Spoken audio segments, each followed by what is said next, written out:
Emi Martinez.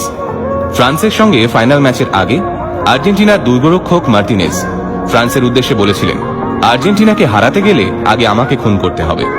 অথচ এই মুহূর্তে বিশ্বের সবচেয়ে আলোচিত গোলকিপার মার্টিনেজ আর্জেন্টিনার হয়ে মাত্র 25টি ম্যাচ খেলেছেন। আগে হ্যাঁ, মাত্র 25টি ম্যাচ খেলেই তিনি আর্জেন্টিনাকে বিশ্ব চ্যাম্পিয়নের খেতাব জিতিয়ে দিলেন। আর্জেন্টিনার হয়ে মার্টিনেজের অভিষেক হয় গত বছর, অর্থাৎ 2021 সালে। আর্সেনাল ক্লাবে জায়গা পেতে এই মার্টিনেজকে 10 বছর অপেক্ষা করতে হয়েছিল। ঠিকই শুনেছেন, 10 বছর আর্সেনালের বেঞ্চে চুপচাপ বসে থাকতেন এমি। অথচ মাত্র 17 বছর বয়সেই আর্সেনালের ইউথ টিমে জায়গা পেয়েছিলেন এমি। আর্জেন্টিনা ছেড়ে ইংল্যান্ডে পাড়ি দেওয়ার সময় কান্নায় ভেঙে পড়েছিলেন এমির মা আর ভাই। বারবার বলছিলেন, আমাদের ছেড়ে এত দূর যাস না।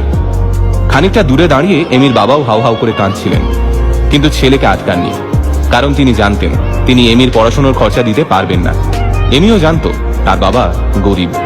বিশ্বকাপের ফাইনাল, এমবাপের ক্যারিশমায় খেলা গড়িয়ে গিয়েছে টাই ব্রেকারে। ইতিহাসের অন্যতম সেরা খেলোয়াড় লিওনেল মেসির হাতে বিশ্বকাপ উঠবে কিনা তাই নিয়ে শুরু হয়ে গিয়েছে সংশয়। 36 বছরের অপেক্ষা, ফাইনাল ম্যাচ টাই ব্রেকারে।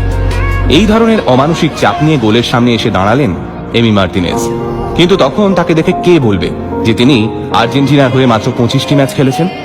ফাইনালে তিনি যা পারফরমেন্স দেখালেন তা প্রতিটি গোলকিপারের স্বপ্ন। মেসি তাকে দলের অন্যতম গুরুত্বপূর্ণ খেলোয়াড় কেন বলেছিলেন তাও তিনি প্রমাণ করে দিয়েছেন গতকাল ফাইনাল ম্যাচে।